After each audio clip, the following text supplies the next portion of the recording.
Welcome to SunnySpeaks, here again with another review for you, and you. And today, I'm here to talk about the Toxic Avenger Unrated, written and directed by Macon Blair, and starring Peter Dinklage, Taylour Paige, Kevin Bacon, and many more. Winston Goose is a janitor down on his luck, working for a corrupt medical organization called BTH. He looks after his stepson Wade after his mom passed away, leaving Winston to be his only guardian. As things continue to get worse, Winston tries to rob BTH to get more money he desperately needs, but that decision leads to him being thrown into toxic sludge and becoming the Toxic Avenger. Can Winston be the hero his son and the city needs? And can the world accept a hero that looks like that? This is my first experience with Toxic Avenger. I've never read a comic and might have watched one of the 80s movies, but don't remember much. Can this franchise still be effective in the 2020s? And is this adaptation worth any hype? First, let's talk about Peter Dinklage as Winston, or the Toxic Avenger. I haven't seen Peter Dinklage that much outside of Game of Thrones, so for me,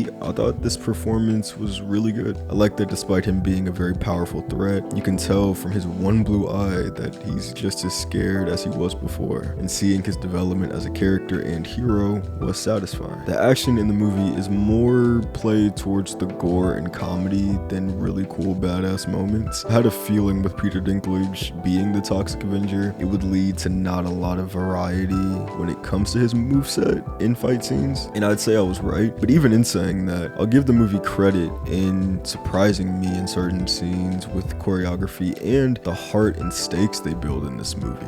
Even while still building a comedic tone, when the action happens, you do feel the impact on the other side of the fights. Taylour Paige plays Doherty, the wild card of the cast. I had no idea Taylour Paige was in this movie, but I thought she killed it as JJ. Having more exposure to this actress, especially after seeing Zola, I know it's a basic take, but I really liked that movie and her performance is great in it. Taylour Paige is becoming one of my favorite actresses to see on screen. I love her intensity, and yet she can play such a good straight man too. I think her two greatest strengths as an actress are her dynamic voice, which I hope she does voice acting one day. I think she'd be incredible, and her eyes, because they convey so much, like in her one scene in Magazine Dreams. Her as JJ, I'd be lying if I said I cared about her entire backstory, though I do find it slightly interesting. But her chemistry with Winston after he transforms, I think is really well done. She's not a love interest, but a new friend willing to help and go along this journey with Winston for her own reasons. And though the movie maybe would have worked without her, I'm so glad they chose to give Toxie a partner for this journey. It endears you to both of them really well. The comedy in this movie was the biggest surprise for me. This is one of the only times I can remember when ADR voice lines were consistently making me laugh, and it's all purposeful, and I'd say a unique way to feel the walls around the world you are transported to as an audience. The movie isn't realistic, though it talks about some real themes lightly. Since it goes for more of a surreal vibe, the comedy reflects that, from the gory, stupendous action to characters yelling in dramatic 80s action fashion for comedic effect. It truly was a pleasure to watch this movie just for the comedy alone. Macon Blair is the director, writer, and cinematographer of this film,